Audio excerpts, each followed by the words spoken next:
정신을 가장 잘 지키겠다고 계속 얘기했던 사람이 누굽니까?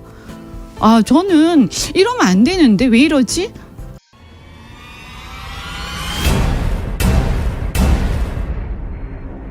지난번에도 누차 말씀드렸지만 윤석열 정권의 가장 큰 문제는 정치가 실종됐다는 것입니다. 대통령이라면 그 누구보다 정치를 제일 잘해야 하는데 정치를 아예 하지 않고 있습니다. 대한민국은 삼권 분립의 나라입니다. 행정부의 수장인 대통령이 국회에서 올라온 법안에 대해서 거부권을 행사하며 입법부를 견제할 수 있지만 그것만 해서는 안 되는 겁니다. 국민들의 투표로 선출된 국회의원이 통과시킨 법이라면 대통령은 이것이 마음에 들지 않더라도 존중할 필요가 있습니다. 그것이 국민에 대한 존중이기도 합니다. 그렇기 때문에 대통령이 자신의 권한인 거부권을 행사할 때 하더라도 왜 거부권을 행사하는지에 대해서 충분히 국민들을 설득시켜야 하고 국회와도 소통해야 합니다.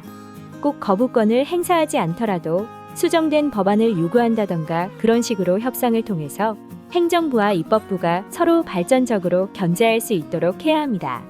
그런데 일체의 소통 없이 무조건 반대만 하면 현재 여소야대 상황인 윤석열 정권 입장에서는 할 수 있는 게 아무것도 없습니다.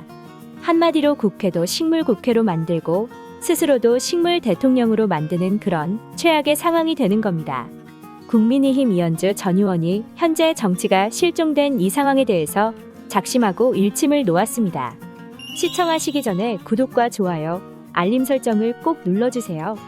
국회에서 법안을 올리더라도 대통령이 거부를 해요. 그러면서 여야가 대치하고 있지 않습니까? 계속 이렇게 마주보고 달려요. 그냥 타협도 없고 정치도 없고. 가장 우선시되는 것은 그냥 마음에 안 들어 이거예요. 네, 그냥 나는 싫어 이런 거고, 내가 권력을 가졌어 이런 거고.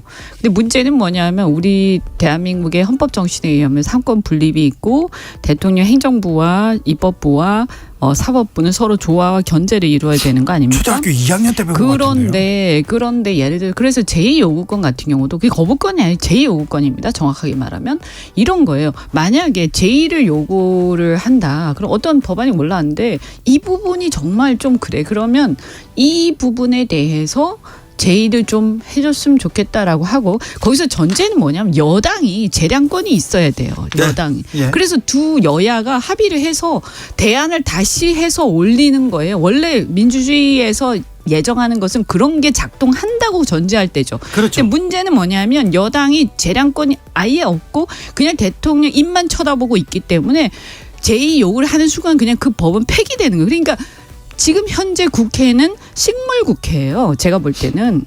네. 거기에 동의하는 국민들 많습니다. 대통령도 뭐 어떻게 보면 그렇다 보니까 대통령도 신뢰를 못 받는 거죠. 지금 이렇게 민주주의를 정말 군사정권 이후에 이런 식으로 국정이 운영된 적이 있었나? 그리고 이거는 보수하고 아무 상관도 없는 거예요. 헌법 정신을 가장 잘 지키겠다고 계속 얘기했던 사람이 누굽니까? 아, 저는 이러면 안 되는데 왜 이러지?